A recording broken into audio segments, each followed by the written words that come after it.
قرآن حکیم کب نازل ہوا؟ یہ بھی بڑا ایک دلچسپ پہلو ہے، اس کے دو حصے آپ کے سامنے رکھیں گے۔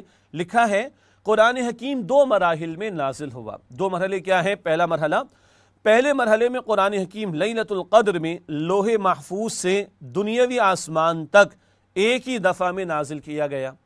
قرآن کہتا ہے نا بل ہوا قرآن مجید فی لوح محفوظ، بلکہ قرآن مجید لوح محفوظ میں ہے۔ اور قرآن سورۃ القدر میں فرماتا انا انزلناہ فی لیلۃ القدر، بے شک اسے ہم نے قدر کی رات میں نازل کیا ہے۔ قرآن حکیم قدر کی رات میں نازل ہوا۔ اچھا لفظ آیا انزلناہ، انزال کہتے ہیں یکدم نازل کیے جانے کو۔ تو قرآن حکیم کے نزول کا پہلا مرحلہ کیا ہے کہ وہ قدر کی رات، جسے ہم شب قدر کہتے ہیں، قرآن لیلۃ القدر کہتا ہے، اس رات میں لوح محفوظ سے پورا قرآن ایک ہی دفعہ میں آسمان دنیا پر نازل کر دیا گیا۔ پھر وہاں سے نزول ہوگا تدریجاً، گریجولی، تھوڑا تھوڑا کر کے۔ چنانچہ دوسرے مرحلے کے بارے میں لکھا ہے، پھر دوسرے مرحلے میں دنیاوی آسمان سے نبی اکرم صلی اللہ علیہ وسلم پر وقفے وقفے سے نازل کیا جاتا رہا۔ اس کو تنزیل کہتے ہیں۔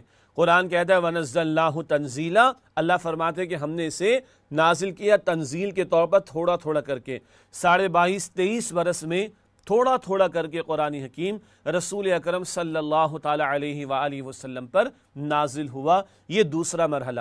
تو پہلا مرحلہ انزال، لوح محفوظ سے آسمانی دنیا پر قرآن کا نزول ایک ہی رات میں، اور دوسرا مرحلہ تنزیل، تھوڑا تھوڑا کر کے 22.5-23 برس میں آسمان دنیا سے، پہلے آسمان سے رسالت مآب صلی اللہ علیہ وسلم پر قرآن حکیم کا نزول ہوا۔